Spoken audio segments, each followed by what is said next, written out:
Good morning. I am just about to start work. It is Monday morning and I have my trusty cup of hot black coffee here, ready to go.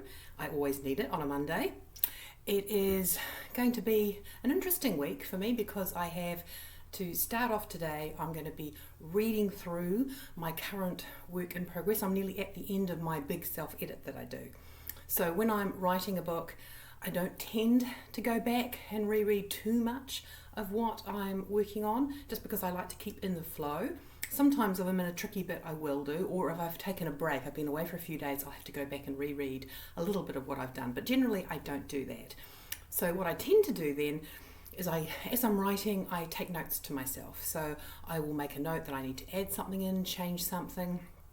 Maybe I need to remove a bit, maybe I need to add a new character in, maybe I need to foreshadow something that I've popped in towards the end of the book and actually needs to be kind of mentioned early on. So there's all these little things, and so my self-edit is me going through, reading it for the first time, like a new reader in many ways, because by that stage I've forgotten some of the things I've written, and inserting the bits that need to be inserted, massaging things, and getting things ready for the editor. So I actually love this process. I would say that this is my favourite bit of the whole writing and editing and publishing process, was because you have like this completed book.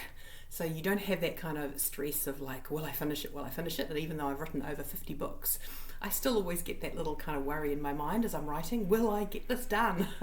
But actually, this one, it's been going really well and I'm really enjoying this read through. Like I said, it is actually my favourite part of the process. So that's what I'm going to be doing today. I'm going to be doing the last part. So it's the last 8 chapters, I think, I should be able to get done today. And so join me as I get started.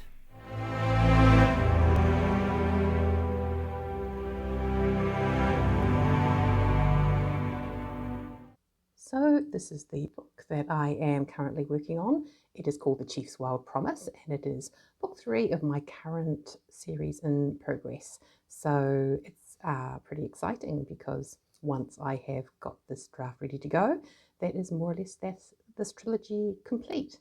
And this is the chapter that I'm up to, chapter 20. I think I've got 27 chapters and an epilogue in total, so you can see I am nearing the end. Do you like my little thistle, which is my little chapter header I have throughout the book? And usually I have a significance behind the chapter header image that I choose. So you'll find out when you read this, you'll find out what it is.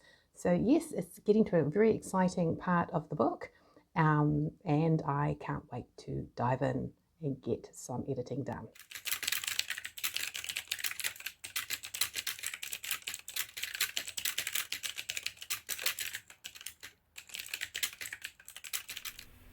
Welcome back, and it is now 2:30 and I have done it. I have actually finished the self-edit on the first draft of The Chief's Wild Promise.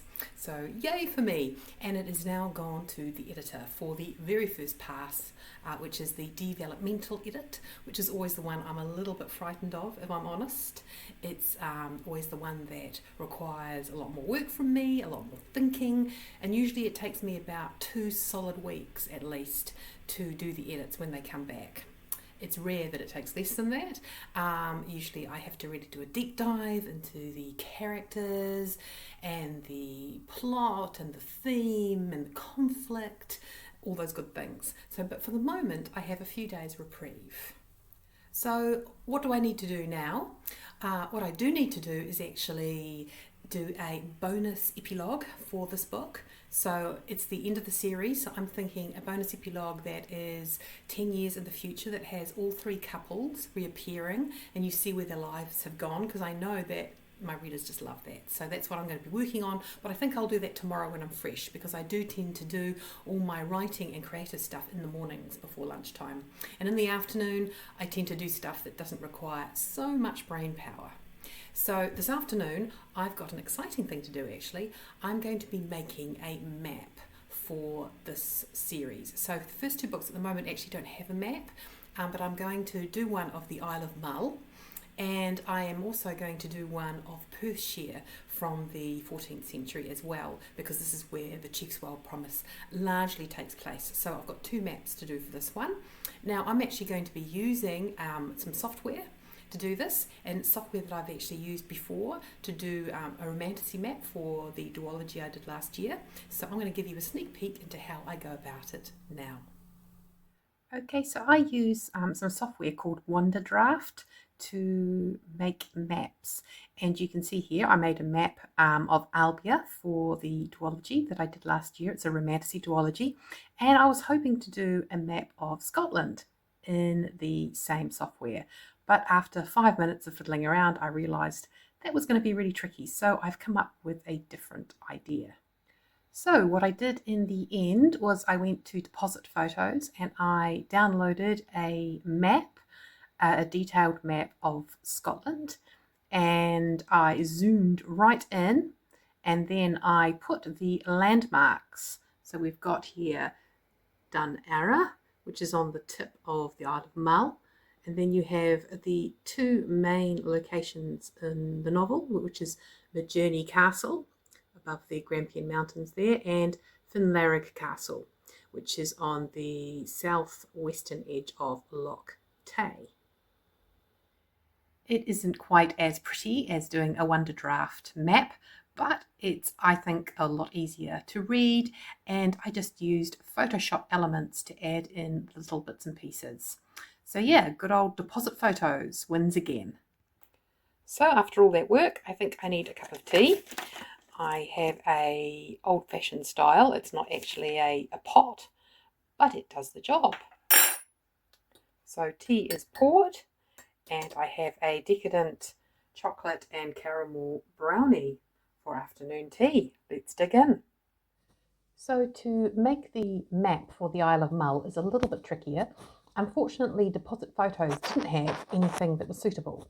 So after a bit of searching, I found that Wikipedia on their Creative Commons had a map, which means I'm allowed to use it as long as I cite the source.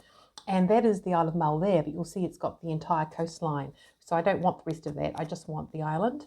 So I'm going to import this into Photoshop, crop it, and also I need to put in the different locations as well. So let's see how we go. Okay, so here is how it all turned out. So this is my map of the Isle of Mull. It has been trimmed from a much larger map, which I did this in Photoshop Elements. You'll see I've got the title up there, and then I've got the main places that my story takes place in. So you've got Dunara, which is the MacKinnon stronghold at the top, and Tobermory, which is a fishing port, which was part of the MacKinnon territory back in the 14th century. Then you've got Dunawise, which is called Arros Castle now, I think. Then you go further down, you've got Craigmuir, which is a fishing port, Duart, which is Duart Castle, which is a famous landmark on Mull. Then you've got Croghan, Moy, which is also a ruin of a castle as well. Then you've got Fionport over to the west, and then I've also put in Oban, which is the mainland port, because of course that was very important because ferries would go from Oban into Mull on a regular basis. So there you go. What do you think? So it has been a very productive day. I spent the morning finishing off my self-edits for the Chief's Wild Promise, and now that book is off to the editor. I sent it off at midday, so that's brilliant, yay. And then I spent the afternoon map making, which is great fun. I get to use my design skills, limited though they are. I really enjoy it, and so I have now got a map of Mull, which I can put in my previous series, which is the Rogues of Mull. I will go and put it in the forward part of those books, and I'm also going to be using it for my current series, which is Highland Scandal, putting it in the front of that. And the map that you saw that I did of Perthshire, of Midjourney Castle, and all the other locations, I'm going to put that in the beginning of the book that I'm working on now. So in my previous books in the past, I used to always do maps, and then I kind of got out of the habit, which is a shame, so I'm getting back into it. So that brings us to the end of today's vlog. I hope you enjoyed it. I hope it gave you some insight into how an author spends their day, and especially if that author writes historical romance. I'm going to do a vlog as well about how I go about writing my romantasy, because I'm actually part of the way through my next manuscript for that. But I thought today would be all about the Highland romance that I write, and it's kind of dropped you into the middle, because often these vlogs will start with, day one, page one, and this one is kind of a little bit different, but I will be continuing to do these, and I'll do them at different stages as well. So please, if you enjoyed this vlog, leave a little heart emoji in the comments, and if you'd like me to vlog on any particular subjects, just let me know. Thanks for watching.